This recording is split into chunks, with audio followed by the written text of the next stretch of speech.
Now, Britain's economy shrank a record 25% over March and April under the lockdown designed to control the COVID-19 pandemic. The latest figures show gross domestic product had plunged by nearly 6% compared to 24.5% smaller than in April 2019. Meanwhile, British Prime Minister Boris Johnson says that the figures had not come as a surprise and a recovery would follow. The United Kingdom's domestic product slumped by 10.4% in 3 months ending April, marking the biggest fall in the country's history. The construction sector recorded a drop of 18.2% in the quarter of April. Sectors such as air transport and restaurants lost around 90% of their output, while manufacturing fell 24.3%. These figures came as no surprise to us because we've always recognised that this wasn't going to be just a public health crisis, but also a really serious crisis for our economy. And if you think about it, coronavirus is likely to hit a country like the UK economically very hard. We depend on services, on human contact, many things that the coronavirus makes very, very difficult. But we're also very resilient and a dynamic economy, and we will bounce back.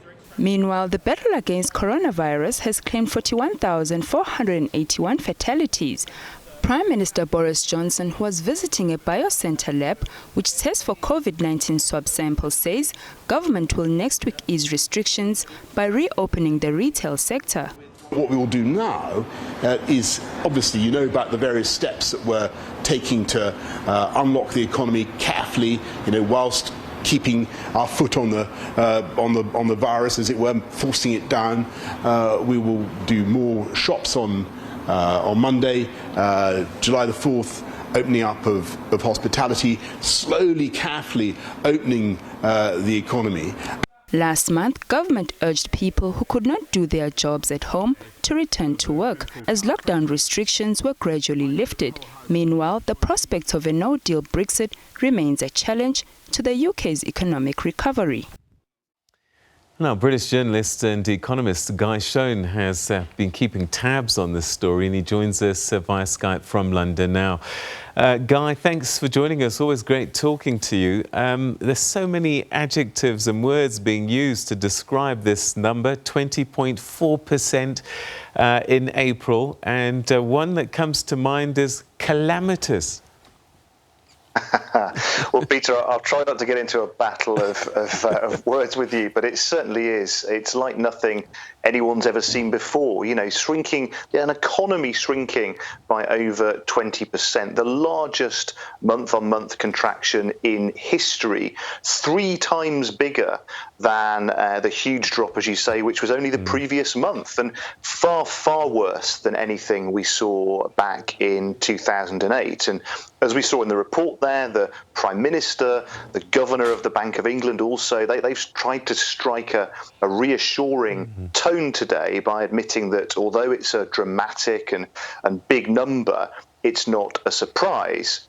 But it may not have been a surprise, but now it certainly does point to a colossal job in hand to try and get this economy moving again. All right, so take us through how we got to this 20.4%. Stitch it all together for us.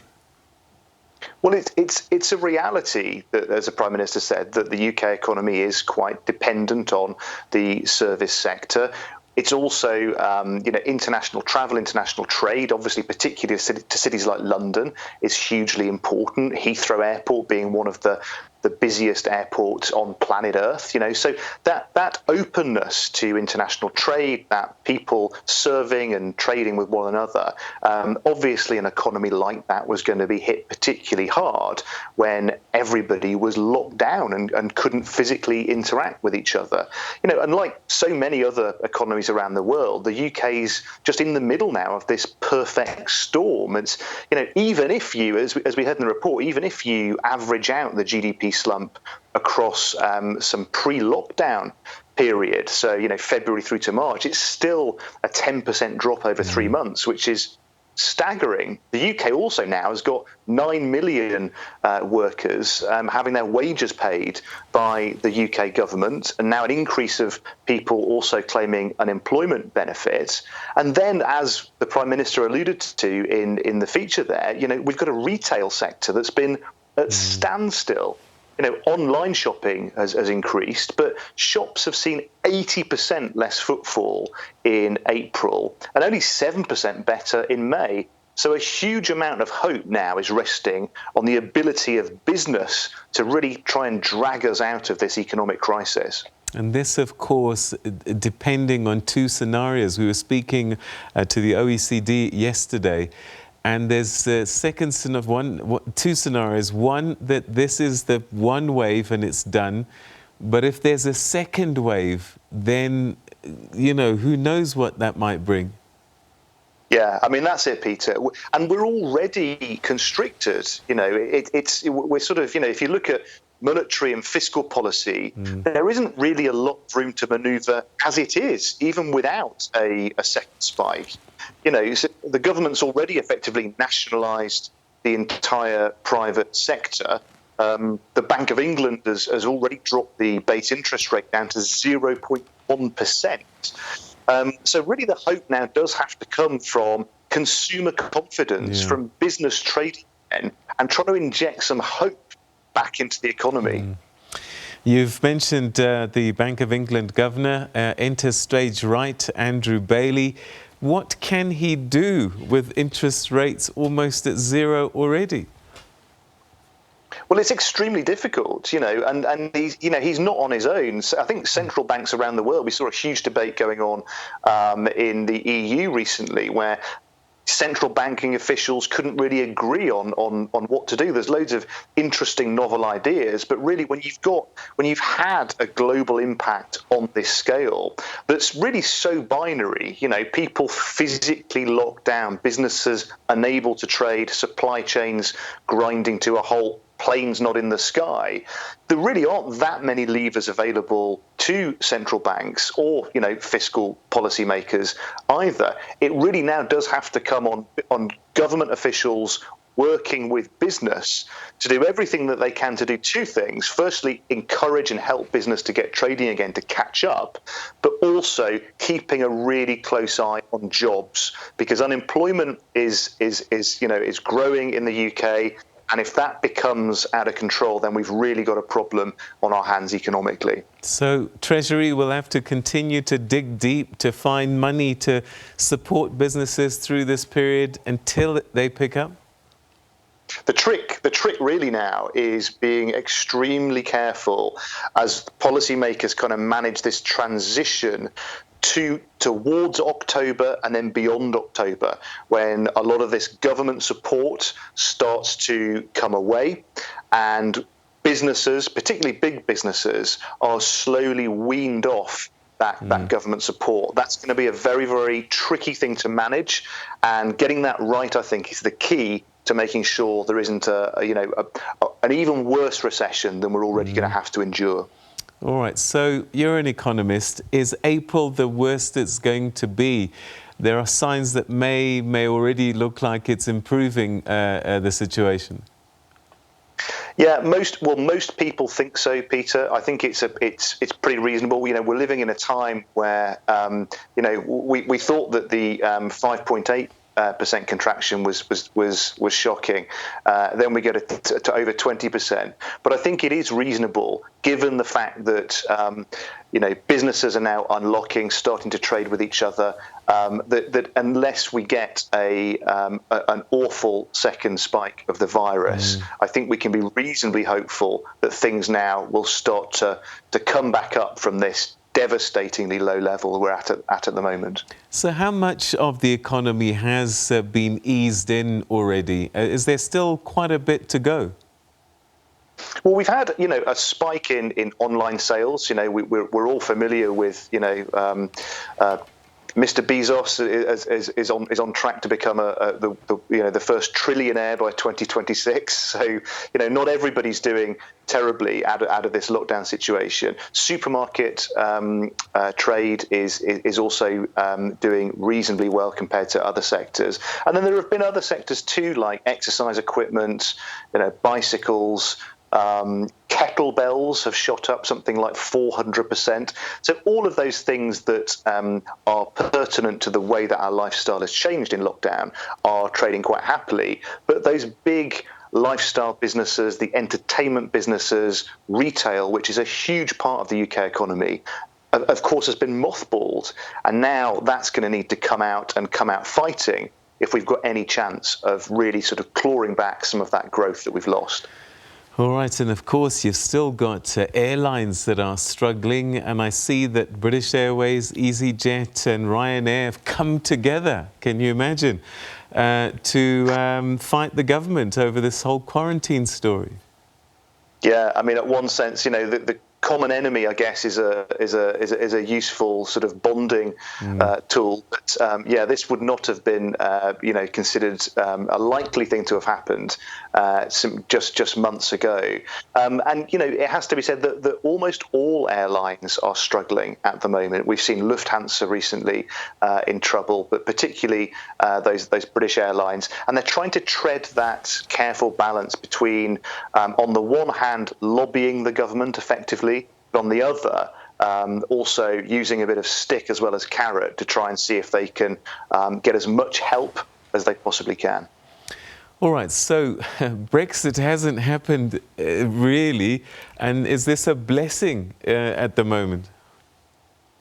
Well, that's an interesting point, Peter, because it's certainly a distraction. And one of the things that's happened a number of times during preliminary sort of Brexit discussions is we've reached a sort of a negotiating stalemate, if you like, where neither side has been prepared to compromise and talks have ground to a halt. And we're currently in something like that position again, but in a sense, this much greater crisis, this much more urgent crisis, has sort of taken the limelight off that sort of Brexit stalemate.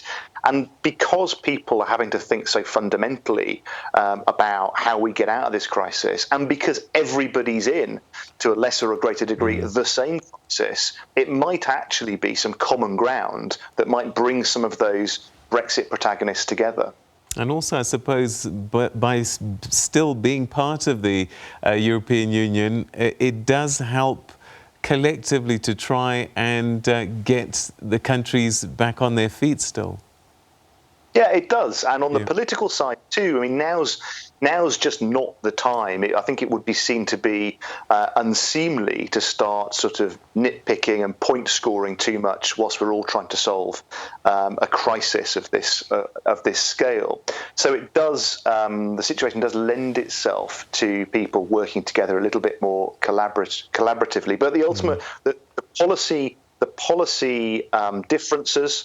The ideological differences that exist between Boris Johnson's government and the EU haven't fundamentally changed.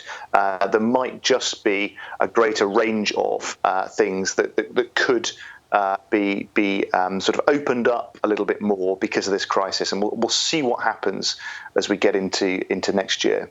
All right. Have you been watching the COVID numbers? What are they telling the authorities in terms of the easing down? Because the summer holidays are coming up, and this is a big time for the economy, and you want to have been, the ship needs to have set sail by that stage. Well, it's very difficult, but part of the, we've spoken before about the fact that the UK numbers in terms of overall death rates are, worryingly high compared to many other European countries. They're also now starting to look, officials, at the regional variations within the UK, and particularly around the R number, the infection rate that everybody is understandably worried about.